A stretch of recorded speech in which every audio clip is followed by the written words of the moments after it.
Aujourd'hui, on va aider ce redditeur, JSamra NY, qui dessine une voiture pour la première fois et qui aimerait savoir comment progresser. Alors déjà, j'ai reconnu la Batmobile, donc c'est très bien, puisque le but du dessin, c'est quand même de faire passer une idée, un message. Donc si on reconnaît tout de suite ce qu'on a voulu dessiner, c'est un bon signe. Alors la première chose que je dirais, c'est surtout sur les proportions. Il faut arriver à imaginer une boîte dans laquelle se placerait la voiture. Une fois qu'on a cette boîte, c'est ce qui va définir en fait la perspective, parce que comme ici on voit bien que la distance entre les différents côtés n'est pas la même qu'ici. Là vous avez le devant, il est vraiment très très court. Donc une chose importante, c'est qu'on voit que la boîte, elle est très écrasée ici, ce qui indique qu'une perspective assez loin, donc c'est-à-dire que la focale est très élevée, ce qui va écraser la perspective, alors qu'ici on a une focale qui est déjà un peu plus descendante, donc on voit que le point de vue est pas le même. Là ici on est vraiment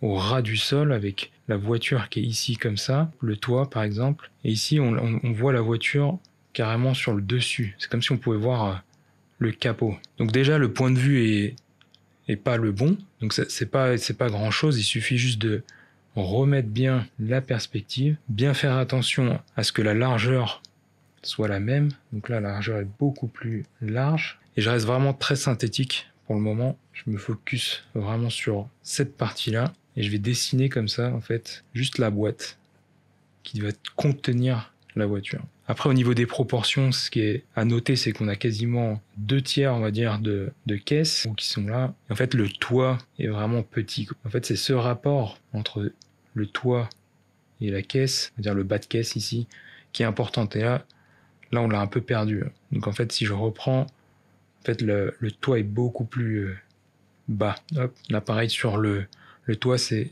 juste un cube. Et je vais pouvoir comme ça affiner petit à petit, commencer à creuser un peu plus en plaçant mes roues. Donc les roues, elles sont légèrement de biais comme ça, là, on a l'impression. Et petit à petit, je vais venir recouper à l'intérieur jusqu'à reprendre les bonnes proportions. Donc, hop, je reprends ici. Moi, j'étais allé un peu trop loin, un peu trop exagéré la largeur. Donc voilà, déjà là, on a quelque chose d'un peu plus cohérent. Donc avant, après, petit à petit, je vais venir reprendre un peu, être sûr que les proportions sont les bonnes. Donc là, si je retrace grossièrement mon cube, en fait, ce dont je vais me servir, c'est le carreau. C'est la mise au carreau à l'ancienne, quoi. En fait, je viens chercher ce carré-là pour qu'il matche le plus possible avec mes proportions ici. Bon, là, je suis allé un peu trop loin. Et là, je reprends mes éléments. Maintenant, j'ai un repère. Donc, c'est-à-dire que la place du passager, en fait, elle est quasiment au même niveau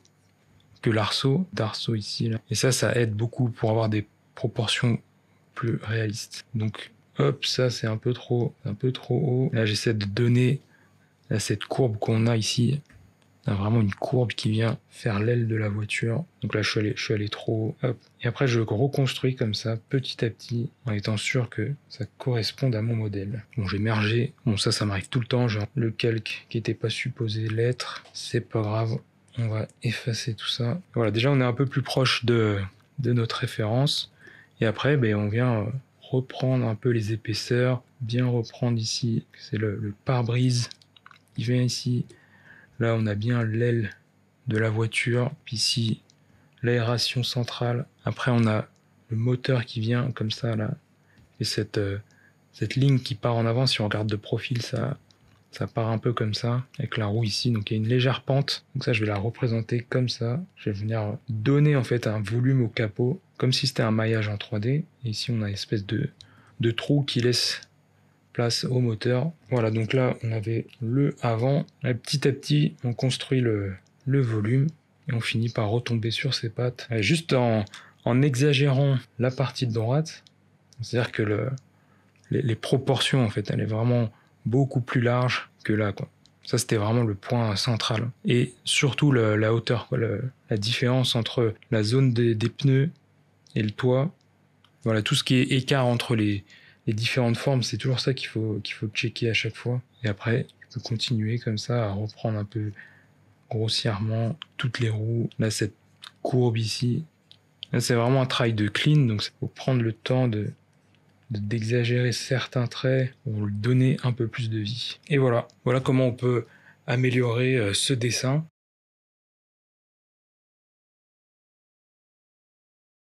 A few moments J'ai juste later. poussé un peu plus le clean et voilà, là, ça serait sûrement le moment où je commencerai à vraiment faire tout à la ligne et il y en aurait vraiment pour longtemps. Bon, là, je vais pas le faire, c'est pas le but de cette vidéo. Un petit mot sur le designer original de cette Batmobile, c'est Ashtor. Donc, je mettrai le lien en description pour aller voir son projet qui est vraiment, vraiment stylé. Alors, un autre tips aussi pour faire les voitures que j'apprécie particulièrement, c'est de commencer plutôt par le profil. Donc, on va dessiner juste le profil. Par exemple, si je fais une voiture très simple, voilà, un peu cabriolet comme ça, un peu à l'ancienne. Donc ça, c'est ma base. Je vais même aller un petit peu plus loin. Je vais commencer à poser quelques éléments. Peut-être que on verra les sièges à l'arrière. Bon, je suis pas un expert en design industriel sur les voitures, mais juste avoir au moins la base du profil. Hop, c'est un peu les empalades à l'américaine, quoi. Et en fait, ici, avec CTRL-T, hop, je peux venir placer juste mon profil. Je vais définir comme ça l'angle dans lequel je vais la placer. Donc, par exemple, on peut la mettre comme ça. Et après, je vais dupliquer.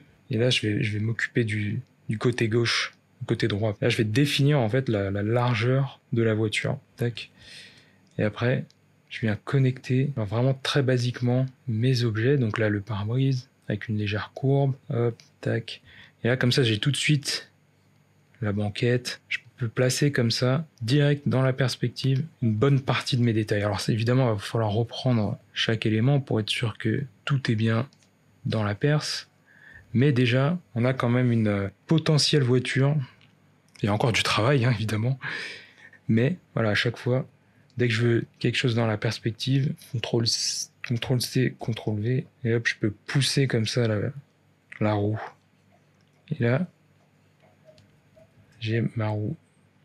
En fait, je reste très simple comme ça. Je construis vraiment petit à petit. C'est un peu la voiture de James Bond. Hein. Et en fait, c'est comme ça qu'il faut approcher le dessin. Vraiment faire d'une manière analytique. Fait d'abord une boîte dans laquelle on va se projeter, et puis après, on va la recouper, quoi. Et c'est juste une boîte qui commence comme ça. Et après, je viens couper la forme du capot. Hop, je projette ici. Là, je vais projeter ici aussi. Et donc, on se retrouve avec un arrondi comme ça. Et en fait, c'est comme ça qu'on enchaîne les volumes les uns après les autres, quoi. Pareil ici, c'était trop droit. Donc, hop, je viens arrondir un peu. Et hop, on a une espèce de pare-choc en métal, là, comme sur les vieilles voitures. Ou alors, ça fait une espèce de Twingo. Alors, on peut faire vraiment... Après, on peut faire ce qu'on veut. On peut donner vraiment la forme. On reste dans le délire des vieilles voitures. Hop, vous voyez, je fais simplement une shape grossière et une fois que cette shape elle est définie, je peux venir la retravailler. Et petit à petit, hop, après, hop, tac, tac, et on peut faire un peu n'importe quoi en fait. Là, vous pouvez carrément donner un style un peu cartoon avec des toutes petites roues, ou alors vous pouvez carrément faire un truc complètement grotesque avec des énormes roues. Après, c'est comment vous allez doser en fait l'écart entre les différentes parties de la voiture. Ça peut être même carrément une espèce de truc monster truck. Et je peux repartir dans un truc, peut-être même avec une espèce de crash bar, comme sur les 4x4, voire même il a des énormes suspensions. Et là, on peut commencer un peu à s'amuser, à partir en dehors de ce qui est la référence de base. Et donc là, ça devient un peu plus le truc créatif, quoi. Et là, on peut commencer un peu à se faire plaisir sur les proportions, etc. On peut s'amuser, quoi. Bon, là, je suis parti vraiment en mode 4x4, carrément rajouter les phares. Et voilà, en fait, c'est comme ça qu'on construit une voiture petit à petit, voire même encore plus gros. Et on peut carrément aller même jusque-là. Hein. Ça fait un peu ridicule, mais pourquoi pas? Pour un film cartoon et tout, ça pourrait marcher. Hein. Hop, là, vous avez les amortisseurs qui viennent vers les essieux. Ça en devient ridicule et c'est ça qui est drôle, quoi. C'est qu'on peut vraiment on peut aller très loin, quoi. Est-ce qu'on écrase encore plus, tire un peu comme ça. Après, je peux même encore tirer ici. Tac. Et en fait, là, c'est carrément... c'est presque Cars, quoi. Là, si c'était Cars, il suffirait de rajouter... hop, des yeux. Ah, voilà. Là, on y est, là. Une bouche, évidemment. Ah, je grossirais un peu les phares aussi, pour lui donner un petit côté un petit peu plus exagéré. Hop, tac. Je ferais vraiment des espèces de gros phares comme ça, là. Sur le devant aussi. Et on peut mélanger comme ça plein de références. D'ailleurs, c'est assez drôle d'avoir des petites des petits trous derrière. Ça rend le truc encore un peu plus ridicule. Ça fait un peu comme les vieux vélos, là, vous savez. Là. Hop. Il y a juste un petit trou derrière. Et on peut comme ça, on peut reprendre des concepts aussi historiques. On peut s'inspirer de différentes méthodes, différents designs, et après les adapter comme ça dans un style, un truc un peu plus moderne. Hop.